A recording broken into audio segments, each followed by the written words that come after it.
Hi everybody, welcome back to the channel. Because a few of you have asked, I actually put together a video about my retrofits. It's less of a how-to like you're used to with this channel and more of like a general guide of how I did things.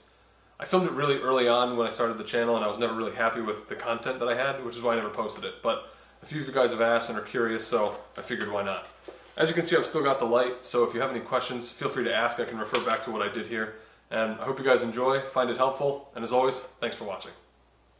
In addition to these Morimoto projectors, I used a PCV fitting as a shroud and purchased a donor set of headlamps so I could continue to drive my car while working on the lights.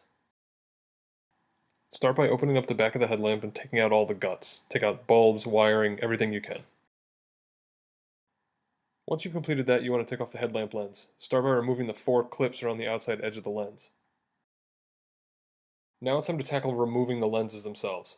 The lenses here have been resealed before, which is why you see all the extra glue around the edges. An OEM lamp won't have that much glue, but I suggest using a heat gun to melt the glue, and then that'll make getting the lenses off a lot easier than just trying to pry them off. When I built these, as you can see, I had a hair dryer, and it worked because the hair dryer got pretty hot, but I've done it again with a heat gun, and it's a lot easier with a heat gun. So between a heat gun or hair dryer, a knife, and a screwdriver, you should be able to pry these off. Now you want to separate the bucket from the frame of the lamp. To do that, there are 3 spots where there's kind of like a ball and socket joint, and so I'm showing you the ball and socket joints here, and then you'll know how to pry them off when the lamp is together.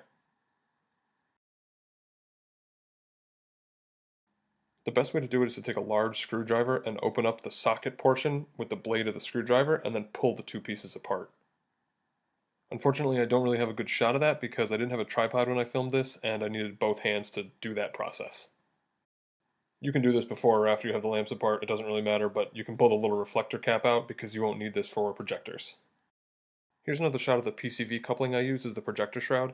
I don't remember exactly what it's called, but I know that I bought it at Lowe's and it was only a couple bucks. It's really the perfect size for the Morimoto mini projectors. You just have to be very careful and accurate when you're drilling the holes to mount the reflector to the shroud itself.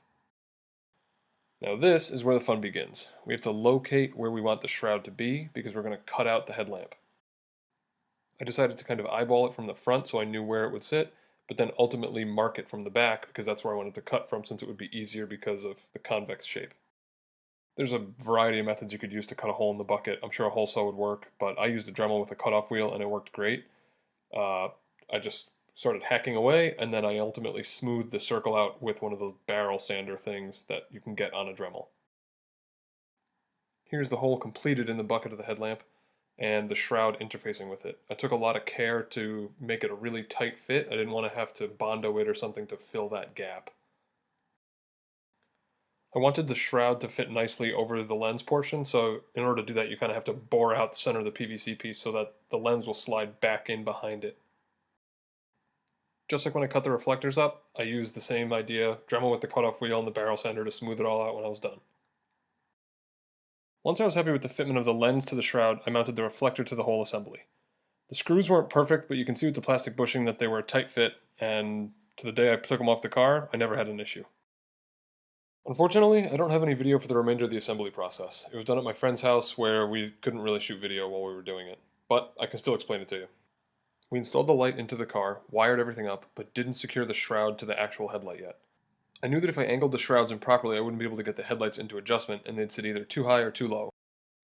Once we were happy that the shrouds were level and angled properly, we taped them in place and used 2-part epoxy to glue them to the buckets of the headlights. After that, they were painted black. I installed the glass headlamp lenses, the Laminex on top of that, and ran them for years without a problem. I hope this gives you a little insight into how I made the projectors and maybe you can make a set of your own. If you have any questions, don't hesitate to ask, and thanks for watching.